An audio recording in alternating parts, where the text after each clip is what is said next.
Clarity of the carbon market is something that many growers have been looking for, and the Biden administration seems to be all in on taking the lead for defining the rules for trade. We'll get into the details, and we've got crop reports from Minnesota and Kansas in this week's Farmer Forum. Live from Unofficial Tuesday via Farm Journal Studios, this is AgriTalk. This morning we begin with a conversation with Paul Neiffer, the Farm CPA. Then it's our Farmer Forum with panelists Brad Nelson and Matt Splitter. Directly following the news, Margie Eckelkamp from The Scoop. I'm handsome newsman Davis Michelson, and now the host of AgriTalk, Chip Flory. All right, Davis, thank you so much. You know what? Mm-hmm. I feel like I'm back on schedule. Do you? It feels like a Wednesday. Okay, good. I'm not sure what happened to Tuesday, but... Well, yeah, and according to my very strict numbering system, we're only on Tuesday here, bro. I don't know. What? Maybe it's Thursday. I think it's Wednesday. Huh? We got a Farmer Forum. We've got Brad be. Nelson and Matt Splitter set up and ready to go for the second half of the show. It's a Farmer Forum. That means it's Wednesday. It's Wednesday. Now, when you say farmer for them, why isn't it farmers for them? Hey, we got a farmer forum. Huh? We got a farmer for them. No? No. I feel like it should be plural. There's two guys. Forum, as in gathering, as in... I feel like that's what I'm saying. Council. I'm not getting council. this. That's not what you're saying. I'm not getting it. I know. Welcome to AgriTalk. I'm your host, Chip Flory. Get me out of this. That is Davis Michelson. Yes. It is a farmer forum, yes. And, okay, so we are looking for clarity on the rules and regs for the carbon credit trade. That's what you want. Yeah. Okay. Simple, this will be an interesting show. Simple enough. Part of the issue has been the verification process.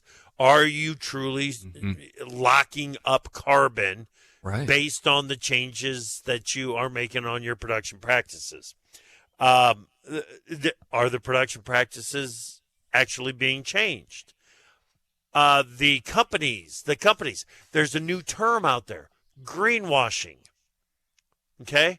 Are they greenwashing? Yes. Are they overstating their commitments to the carbon reductions and just kind of overpaying for the carbon reductions that farmers may be putting in place? There's all of these things. They're all addressed in this statement that came from the Biden administration yesterday. Paul Neiffer has made a living understanding documents like this. Yes. And we've got He's an anomaly that way, Neiffer. Yes, he is. And we've got him coming on board here to help us understand it, too. Excellent. All right, let's get to the news. Well, I'm going to start with the weather. Widespread strong to severe storms expected again over much of Texas and southern Oklahoma tonight. Damaging winds and large hail expected. An enhanced risk has been issued. Scattered strong storms are likely across the northern and central high plains this afternoon and evening. Large hail and strong winds are the primary threats there. A slight risk, level 2 of 5, has been issued. Yeah, there's some storms down in East Texas right now. Then you've got to get all the way. Well, there's some storms starting to develop in central Oklahoma. And then you got to get all the way up to northern Ohio to find the next area where there is the potential for some severe weather at the moment. It looks like a couple of clear days in the middle of the country, but yeah, we'll see. Well, Chip, stocks are sliding globally with the U.S. Dow opening around 300 points lower today as bond yields spike on fading rate cut expectations. European shares also fell with airlines among the laggards there. Yesterday, the Dow ended lower while the NASDAQ and S&P 500 finished higher. To start the holiday shortened week, stocks are all over the place right now, Chip. Yeah, they certainly are. The Dow is off about 340 points right now. Yep. Well, one of Wall Street's key recession indicators, the inverted yield curve, where short-term Treasury yields exceed long-term yields, has been inverted for a record stretch of around 400 trading sessions. Traditionally, This is seen as a reliable sign of an impending economic downturn. This prolonged inversion has not yet resulted in a major slowdown, challenging its predictive reliability. That's interesting. It's almost like the old models don't work, huh? Right. Where's this conversation happened before? We're writing new textbooks about economic recoveries from a complete and total shutdown or close to it. So we're learning. We're learning. Well, this is interesting too, along the same lines. Silver prices shot sharply higher yesterday and challenged the recent 11-year high. Frank Watson of Kinesis says, quote, silver's dual role as a precious and industrial metal means it has also benefited from the current environment of reasonably strong economic growth and high inflation, end quote. Chip, meanwhile, orange juice futures hit a record $4.92 a pound, nearly double from a year ago. That's driven by poor harvests in Florida and Brazil. Wow. Cash cattle averaged a record $190.09 last week, eclipsing the previous high posted in March. Cattle futures posted moderate gains yesterday, with the June contract finishing $5.54 below last week's average cash price, signaling traders anticipate a softer cash market over the next month. And finally, Iowa farmers faced severe weather last week, limiting field work to an average of 2 days. Storms brought damaging winds, nearly 30 tornadoes, and triple the usual precipitation, according to USDA. State Ag Secretary Mike Nag reports many farmers continue to face delays. Chip. Yeah, I think the number that I saw yesterday was the state of Iowa has already seen 97 tornadoes this year. Just this year alone. Just this year. That's extraordinary.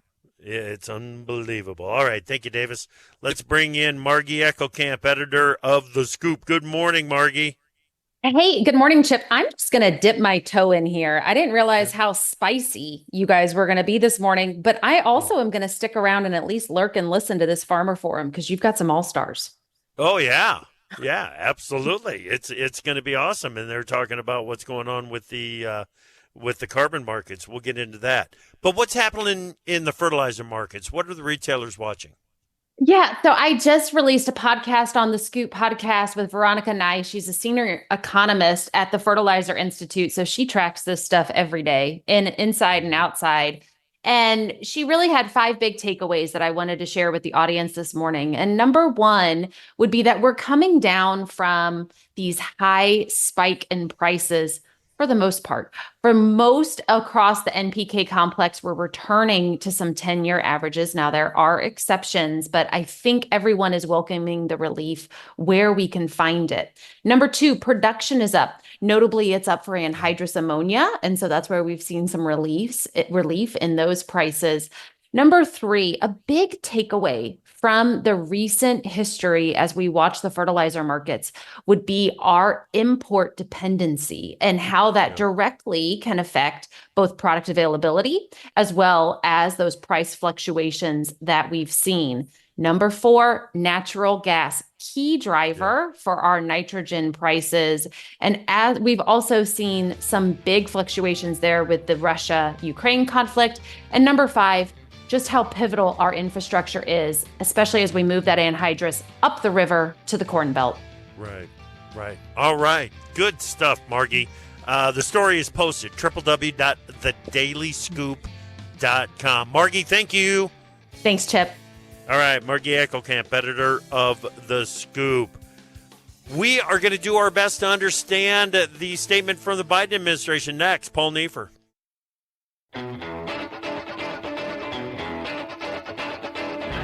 AgriTalk is brought to you by Atticus, providing battle-tested chemistries you know and trust.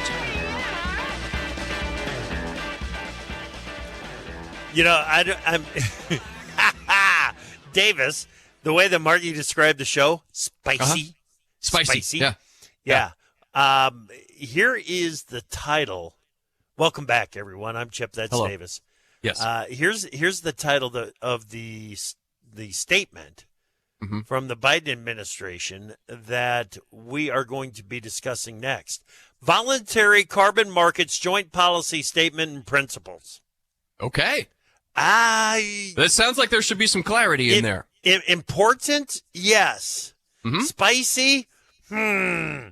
Let's find out just how spicy it is. Paul Neiffer, Farm CPA, joins us right now. Neiffer, how you doing, buddy? Well, I'm not sure. You bring me on to discuss this. So I'm typically a type of person that when I write paragraphs, I don't want Yeah. them to be more than maybe 5 lines long. Right. And right. in this policy statement, there's one paragraph that's 20 lines long. There's two that are 16 lines long. There's a 15, and there's three that are 14 lines long. So I think they were trying to put everybody to sleep when they put out this policy statement. So are you saying be prepared? The thing is only 12 pages long, only. Are you saying maybe don't try to take it in all at once? Is that what I'm hearing? Yeah, I think that's what I'm stating. What they're concerned about, and it's a valid concern. You have these large publicly traded companies that have sort of been greenwashing. That's the term, greenwashing their fact that they've been trying to help the climate. And so they go out and buy these credits that really aren't very valid. Especially in maybe plant a tree and then the tree burns up. So they've actually released more carbon into nature than they intended on. So they're just trying to state that really the goal for these companies should not be to, buy these carbon credits. Their goal really should be to fix their own carbon footprint in their own company and in their supply chain. So that's really, I think, what this policy statement was saying. But then it said, oh, by the way, if you are going to buy these credits, we want to make sure that there's transparency, there's identification, there's documentation, and so on and so forth.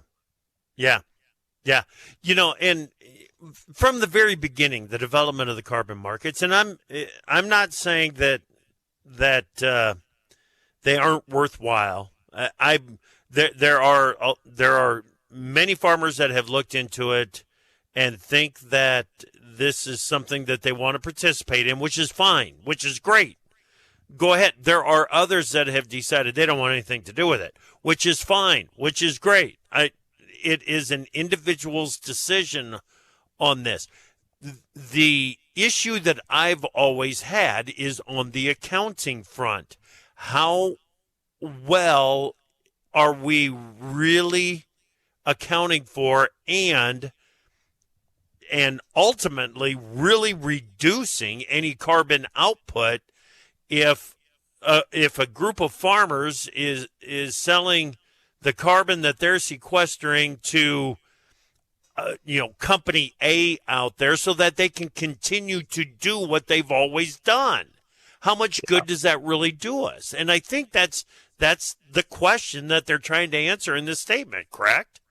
Well, and also in the statement, it seems to be implying that, hey, if you're really a good farmer and you've already done a great job of reducing your carbon footprint, you're not going to get a payment because you can't really reduce your carbon footprint any further. Whereas if you're a farmer maybe that hasn't done a great job, well, then, okay, we'll give you a payment because we can see in that case where we can reduce your footprint. So, Paul, and I think you're right. Which makes me feel like this statement is addressing an issue that has the industry already moved past it and is looking more at the 40B and the 45Z credits getting paid for production practices in already in place based on a carbon intensity score. That seems to be where the focus in farm country really is, correct?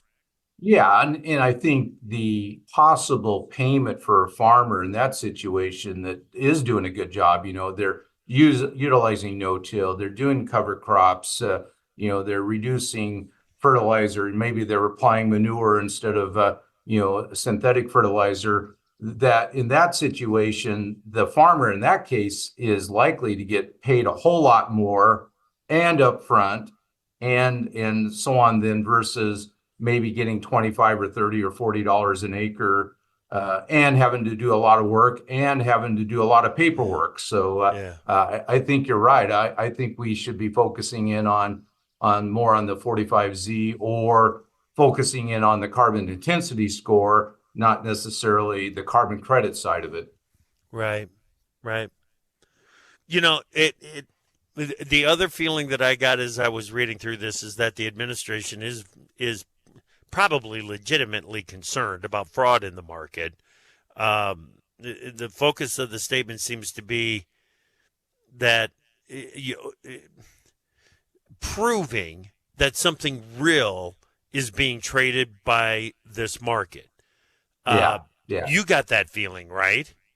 Yeah, they want to make sure that it's legit, that if you're buying this carbon credit, that you're actually removing permanently, well, as long as permanent is, 1 ton of carbon dioxide from the atmosphere, and they're almost, I think, stating, hey, instead of these carbon credits, maybe we should be trying to pump the carbon dioxide into the ground, and that way we can permanently remove it versus, like I say, if you plant a tree out in the forest and the tree burns up, that's released a whole lot more carbon in the atmosphere than was originally intended. So right. I just lose. Well, never mind. I won't say what I'm really thinking. Well, why not? Why not? You know what, Neiffer? A couple of times you have mentioned the trees. There does seem. I'm thinking farming. I'm thinking row crop farmer. Is what is in my head, but this applies to the forestry industry as well. Well, certainly the carbon credit industry is focused in on forest land because it's a lot larger scale. They're able to create a market that's a whole lot easier for them to administer.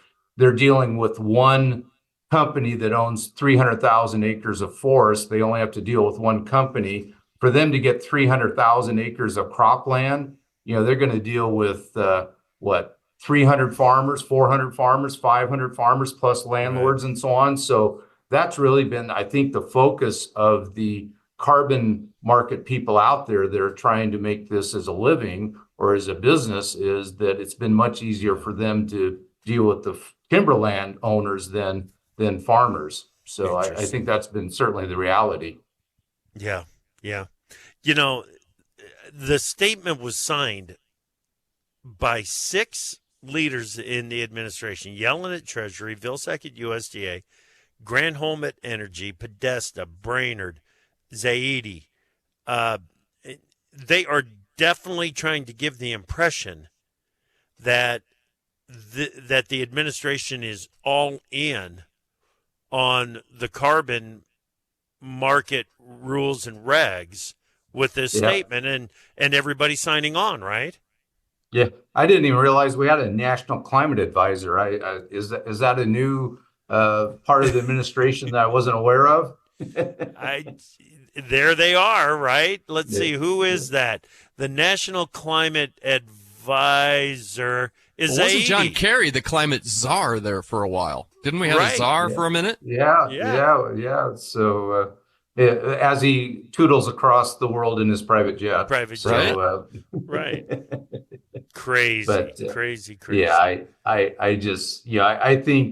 I think their intent was well, they had good intentions, but this policy, it's not really a policy. It's just, I don't know what it is. Like I say, it's so dense.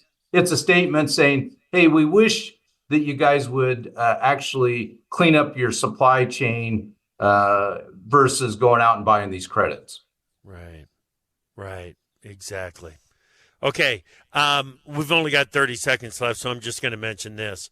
Make sure that you are reading Paul's blog every week, every day. When he puts one out, his last one was on the new payment limitation process in the House Farm Bill. Before that, he was looking at some of the amendments in the Farm Bill coming out of the House Ag Committee. What are you working on for next here, Paul? I am getting ready to work on some tax-related stuff. So, I'm always talking either taxes or Farm Bill or anything related to ag. So, again, that's at farmcpareport.com. farmcpareport.com. Thanks, buddy. We'll talk to you later. Thanks, Chip.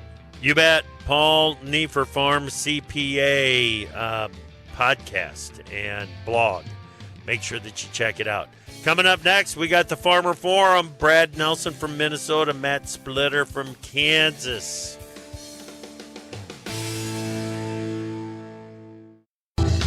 Time for Markets Now with the experts from Pro Farmer. Joining us now, Pro Farmer editor Brian Grady. Here it is, Beej. It's the second trading day of the week, and it looks like second verse, same as the first, isn't it? Absolutely, Chip. I'll start with soy complex. We saw heavy pressure on soybeans and meal yesterday, and more of the same here at mid-morning. Meal market's about $5-6 lower. Soybeans 8 to 10 cents lower. As was the case yesterday, soy oil working to the upside, so a lot of spreading activity there within the soy complex. Now the pressure on from beans and meal is weighing on corn, but they're trading about a penny lower here, and so not heavy pressure by any means, but definitely a mildly weaker tone. And then the wheat market, it's tried at times to move to the upside, and currently we have SRW and spring wheat futures trading to the upside, while HRW contracts are just a little bit lower, so kind of a choppy tone in the wheat market so far today. Gotcha. All right. Big move to the upside in the feeder cattle market. Live cattle market was mildly higher. Bit of a reversal today. Yeah, so the feeders, they're taking back some of what they gained yesterday. Now, like you mentioned, yesterday's gains were really big, and so while we have sharp losses, moderate to sharp losses here at mid-morning, they're just a fraction of what was gained yesterday. On the live cattle side of things, we got confirmation of the record cash prices last week, topped $190 for the first time, and eclipsed the previous all-time high from March.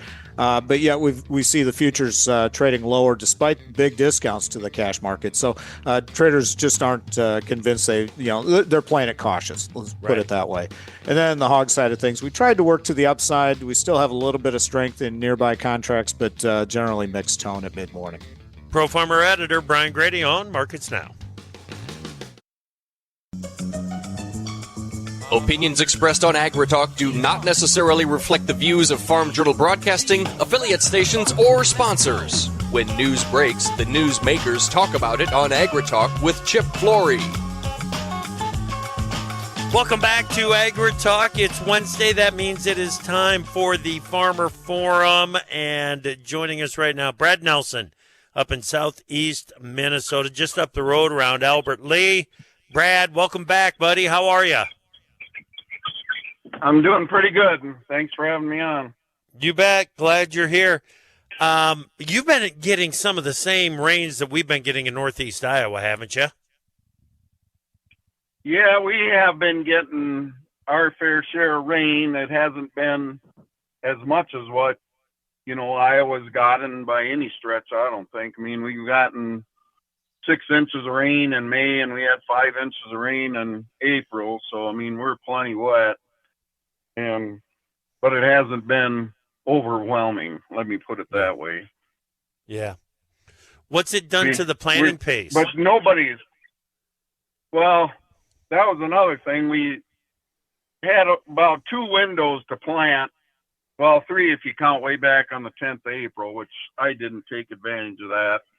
I planted from the 23rd to the 25th of April, and then I planted, gosh, I can't remember the exact date, but I finished up basically 2 weeks ago. I started planting beans 2 weeks ago today and finished up, the next Sunday. And so we had that week to plant, and then it turned out we had the next Monday after I finished up the plant, and then it's been too wet since. I've seen 1 field planted since then. So wow. There's a lot of bean fields around here that need to be planted yet. So, and we're wet this weekend again now too.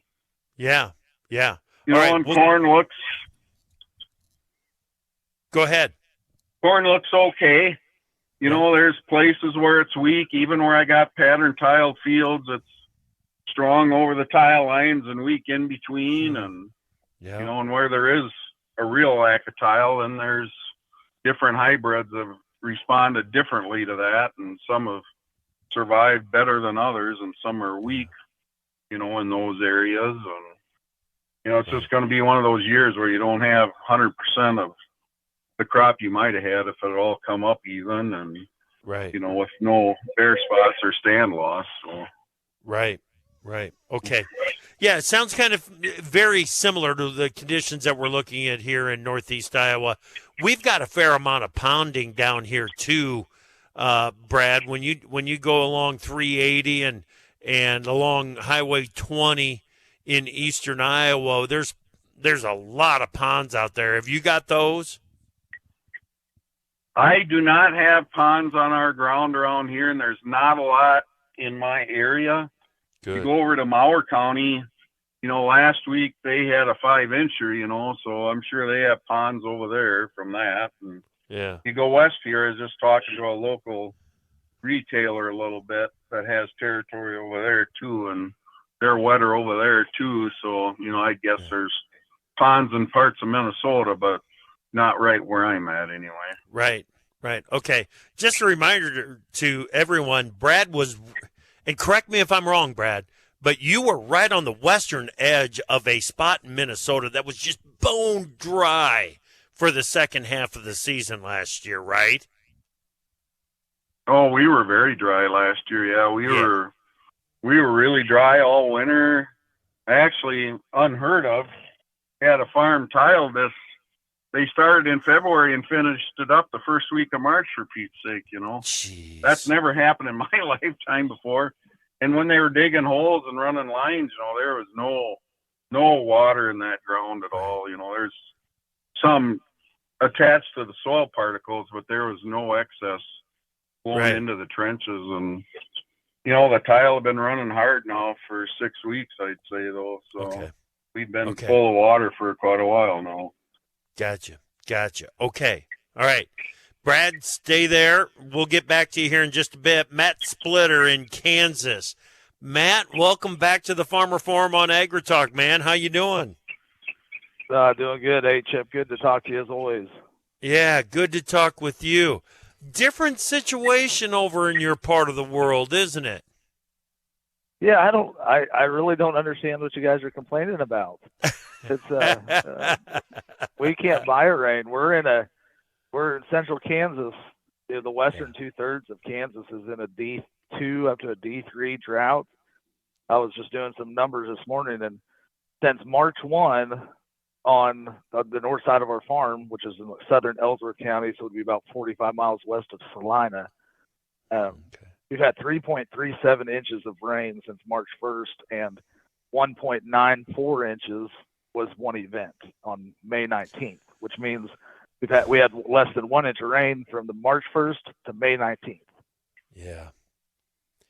Yeah. Good grief. How's the wheat crop holding up?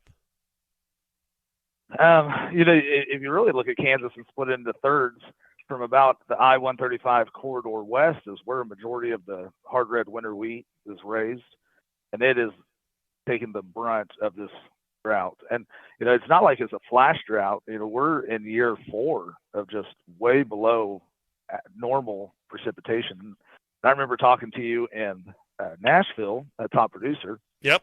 And it was 2022 going into 2023, and everybody was so pessimistic. And I said, Chip, it can't get worse than 2022. Yeah. And here we are going into 2024, and it's just gotten worse.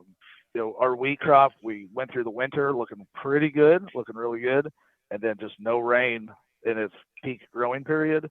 I think it's going to be a short crop. I really think that across the whole state, it'll be a short crop. And even on our farm, we'll be anywhere from 20% of average to right at our APH across the farm. So all right. It's looking pretty bad. Yep. Okay. All right. What about grassland in your part of the world, Matt? Have you is there anything to report on pasture conditions? Yeah, since the Flint Hills have actually done really good catching some rains. So all the grass over in the eastern part of Kansas and the Flint Hills really look pretty dang good. You get into that central, the Rolling Hills area, and it's taken a little bit, but it's greened up.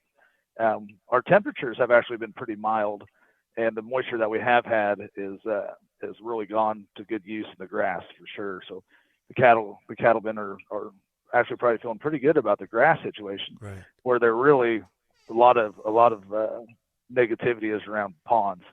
there's ponds that are dry. They're hauling water again already to summer pastures.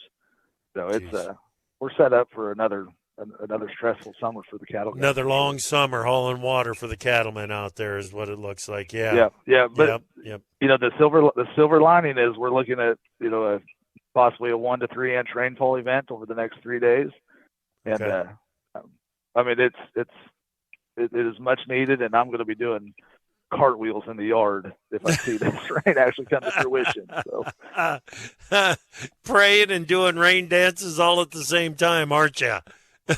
We're trying, Chip. Anything we can do. I hear you, man. I hear you. Brad, with some of the water issues that you've had to deal with up there, is anything showing up as far as weed control? You mentioned some of the varied development of the corn crop out there, but is anything else on the crop protection side that is starting to show up? I haven't seen weedy fields too much. We were able to get our pre's on. I mean, some of it was not particularly fit when I was out spraying them, but we got them all on. But there's a few weeds coming here and there, and I mean, I want to spray my corn hopefully tomorrow if I can get my product in place, because it's going to get wet for 5 more days, and so I'd like to get it done tomorrow, but we'll see what happens, But it's, there's a lot of people that, it's not going to get done as timely as what they'd like because it's just going to be wet.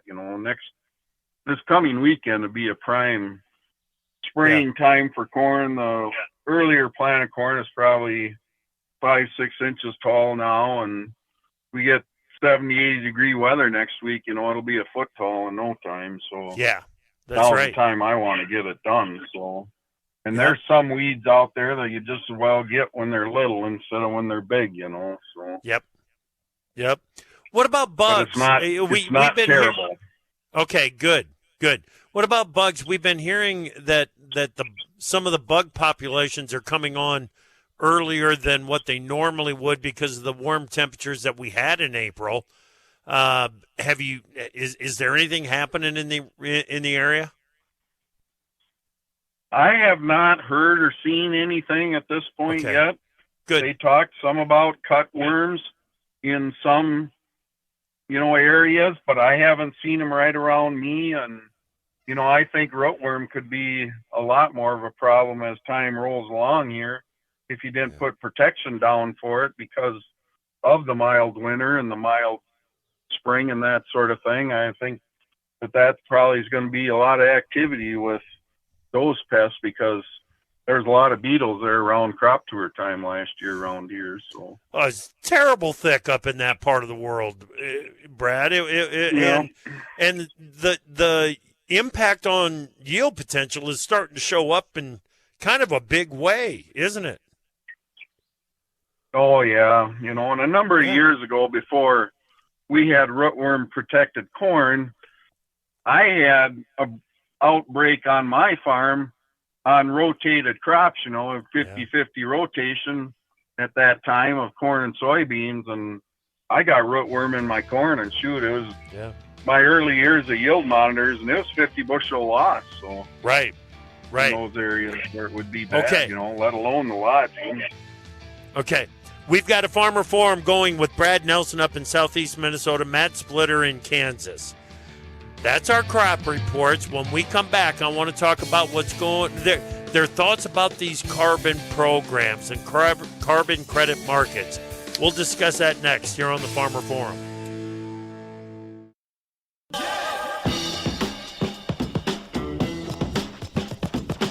I don't know what you're thinking. So call us at 855-4TALK-AG and tell us what's on your mind. All right, let's get back to the Farmer Forum. Welcome back to AgriTalk. I'm Chip. We are in the middle of the conversation with Brad Nelson from Minnesota, Matt Splitter from Kansas. We had Paul Neiffer on here talking about the statement on voluntary carbon markets, VCMs. It was released by the Biden administration yesterday. We kind of discussed what was the main goal or what seems to be the intended purpose of the statement. Brad, I want to start with you. Have you been looking into participating, or are you participating in a carbon credit market? I haven't spent 1 second of time looking into it or thinking about participating. How's that for you? Says it pretty straightforward right there, Brad. Why not? Well, number of reasons. Back in the 2007, 8, 9, 10 probably, I no-tilled beans. I bought a no-till drill, which I still have. Yep. And I went that route trying to think that would be a good way to go, you know. And Yep. my bean yields suffered. And you maybe saved a little money, but you lost revenue. And it's a typical 5-bushel hit around here in soybean yield, at least. And, I don't want to give up that revenue. And number 2, carbon is plant food. And there's a lot of trees, there's a lot of corn, there's a lot of soybeans that use carbon. We need it. It's only 0.04% of the atmosphere, and the plants need it. And I just think it's all a big bunch of baloney. And the third reason Brad, would be when they're willing to pay you $25 an acre to change the way that you farm. Isn't that enough? So what is 5 bushel of beans? What's 5 bushel of beans at $12? I hear you. That's 3-4 times the amount of revenue, and Yep. when the administration's willing to show me their 81 million votes, then I might be willing to listen too. Outstanding. Good work. Matt, what about you? Have you taken a look at the carbon markets? We're always looking at all the markets that are out there, but I've probably spent less time on it than most people. They're just not a very good fit for our program, and I've said it publicly before, is that part of these carbon programs, sustainability programs, any program relies on a cultural practice change. Yep. And in Kansas, especially central Kansas, we're no-till already. We've got fields that have been no-till since the 80s. Yep. And they want you to introduce a new cultural practice. But what the heck? What other practice am I going to add? We've toyed around with cover crops in our area, but we're, like I said earlier, we're in a drought. So I'm going to give up the moisture through the spring raising a cover crop, so I have no moisture for the revenue-based crops that keep the cash going. Yeah. It's none of the programs that we've looked at are beneficial, and frankly, I think they're kind of a joke and kind of it really goes against the principle of the program. What they're wanting to see is what they consider good farming practices. Why aren't they rewarding the guys that have been doing it for 20, 30 years? Right. And Yep. We're the ones that are setting the standard and then not getting a reward for This is a fascinating conversation. I mean, we've got two people, two different parts of the world or the country, two different farming practices with two different reasons on why they're not really all that interested in these carbon products. It is a prime example of why there's a lot of work to do if they want to make this carbon credit programming something that's going to work out in the countryside. They just got a whole lot of work to do. So, Matt, what else is on your mind? It's almost impossible to do a one size fits all program. That's right. That's kind of all. So, no, I think that I still am a glass half full kind of guy. So we're not seeing the rainfall that we need to get through, to be sustainable at this point. Markets have come back up. We're operating, in potentially profitable margins again. Fertilizer prices are down. Input prices are down. One thing that's really on my mind is we've got a great group of employees that, it's really encouraging to see people buy into agriculture, not just our farm, but be passionate about the industry. And man, it's really energizing to go out to the shop every day and be around a bunch of people who are excited about agriculture. And it's going to be a fun summer, whether we get rain or not. It sure be a heck of a lot better to get some rain. But it's just going to be a fun. Dude, I want video. If you're out there actually doing cartwheels, I want video of that. Okay. Yeah, I got to learn how to blur the image a little bit. So, no, it's going to be. If it rains, Chip, I'm going to send you a text and blast it all over Twitter. Let's go. Yep, I hear you. Brad, not a whole lot of time left here, about 45 seconds, but what's on your mind? What else are you thinking about? Well, you just got to be thankful for living in the part of the country that, whether it's where Matt lives or where I live, that you have, wide open space. You work with Mother Nature, or whether she's friendly or wicked, and it's fun working with my son and that sort of thing too. So yeah, outstanding. Can't beat John Fogerty on his 79th birthday either. There you go. Outstanding. Good call, man. Good call. All right, you guys, thank you so much for being part of the Farmer Forum.